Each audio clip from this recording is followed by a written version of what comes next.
warahmatullahi wabarakatuh. Halo semua, bertemu lagi dengan saya di kelas fisika. Untuk kali ini kita akan membahas materi yang berjudul GLB dan GLBB. GLB ini merupakan gerak lurus beraturan dan GLBB merupakan gerak lurus berubah beraturan. Tujuan dari pembelajaran ini adalah mahasiswa mampu memahami konsep tentang gerak lurus beraturan dan gerak lurus berubah beraturan. Kita akan mulai dengan membahas gerak lurus beraturan. Gerak lurus beraturan atau GLB ini merupakan gerak benda dalam lintasan garis lurus dengan kecepatan tetap. Nah, untuk lebih memahaminya, itu perhatikan grafik di sini ya. Grafik di sini menyatakan hubungan antara kecepatan v dengan waktu tempuh t benda yang bergerak lurus. Jadi berdasarkan grafik ini, coba Anda tentukan berapa besar kecepatan benda pada saat T-nya 0, 1, 2, dan 3. Jadi benar ya, tampak dari grafik ini kecepatan benda itu dari waktu ke waktu itu adalah sama, yaitu masih sebesar 5 meter per second. Nah, jadi semua benda yang bergerak lurus beraturan itu akan memiliki grafik VT seperti ini. Nah, jadi pada gerak lurus beraturan itu ya, kata kuncinya di sana, kecepatannya itu konstan, V-nya sama dengan konstan, dan nilai percepatannya, nilai A-nya itu sama dengan 0. Nah, untuk rumusnya ada satu rumus yang akan kita gunakan di sini, S sama dengan V dikali dengan T. S-nya adalah jarak, V-nya adalah kecepatan, dan T-nya adalah waktu tempuh. Kemudian kita masuk ke GLBB. GLBB atau gerak lurus berubah beraturan. GLBB ini adalah gerak benda dalam lintasan lurus dengan percepatan yang tetap, atau nilai A-nya sama dengan konstan. Jadi ciri utama GLBB ini adalah bahwa dari waktu ke waktu kecepatan benda berubah semakin lama semakin cepat. Namun bukan hanya mengalami percepatan saja, dalam hal ini benda dapat mengalami perlambatan tetap. Tetapi perlambatan ini tetap kita namakan percepatan, hanya saja nilainya yang diberi negatif. Jadi perlambatan itu sama dengan percepatan negatif. Untuk contoh sehari-hari itu GLB seperti peristiwa jatuh bebas ya, benda jatuh dari ketinggian. Kemudian kalau untuk rumusnya, itu ada beberapa rumus yang kita gunakan dalam persamaan kecepatan GLBB. Itu yang pertama adalah S sama dengan S0 tambah V0T tambah setengah HT kuadrat. X-nya adalah jarak ya, V0 adalah kecepatan awal, T adalah waktunya, A adalah percepatan. Kemudian VT sama dengan V0 tambah AT. VT adalah kecepatan di saat T, V0 sama dengan kecepatan awal, A adalah percepatan dikali dengan waktu tempuhnya.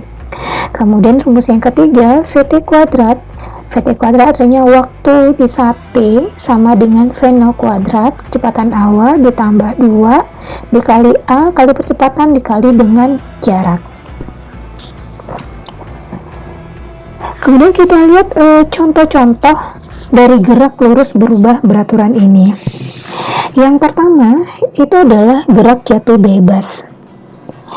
Pada jatuh bebas itu ketiga persamaan GLBB yang dipercepat yang kita bicarakan sebelum ini itu berlaku. Hanya saja V0-nya kita hilangkan dari persamaan karena harganya 0 dan lambang S pada persamaan-persamaan tersebut kita ganti dengan H. Nah, jadi pada gerak jatuh bebas ini kecepatan awalnya sama dengan 0 dan di sini percepatan yang digunakan adalah percepatan gravitasi ya, yang nilainya biasanya 9,8 meter per detik kuadrat. Nah, contoh gerak jatuh bebas ini seperti animasi yang terlihat di sini ya, pada saat buah jatuh dari pohonnya, dimana saat buah jatuh dari pohon itu tidak mempunyai kecepatan awal. Untuk persamaan gerak jatuh bebas seperti ini, yang pertama, VT sama dengan GT. VT adalah kecepatan pada saat T, G adalah percepatan gravitasi dikali T waktunya. Yang kedua, H sama dengan setengah GT kuadrat.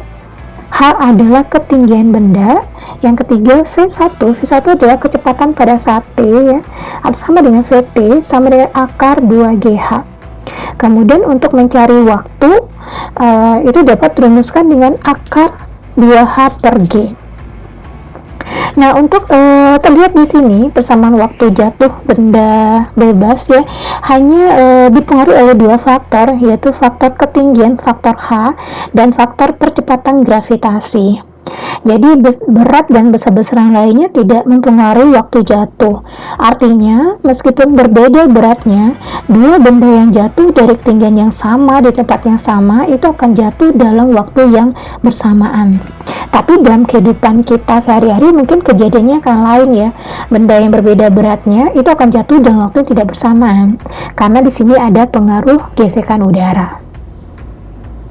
Kemudian kita lihat gerak vertikal ke atas. Contohnya seperti ini, saat kita melemparkan bola vertikal ke atas.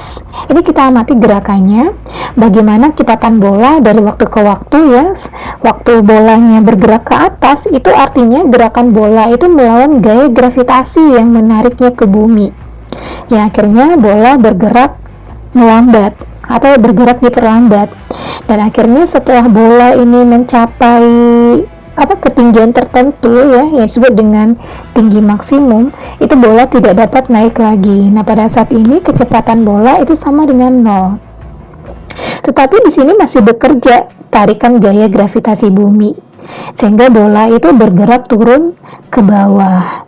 Nah, pada saat bolanya bergerak turun ke bawah, ini artinya bola mengalami jatuh bebas, bergerak turun dipercepat.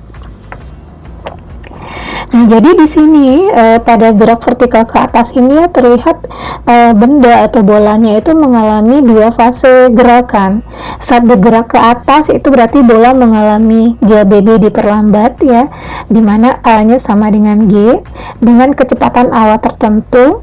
Kemudian setelah mencapai tinggi maksimum, itu bola jatuh bebas yang merupakan GBB dipercepat dengan kecepatan awal 0.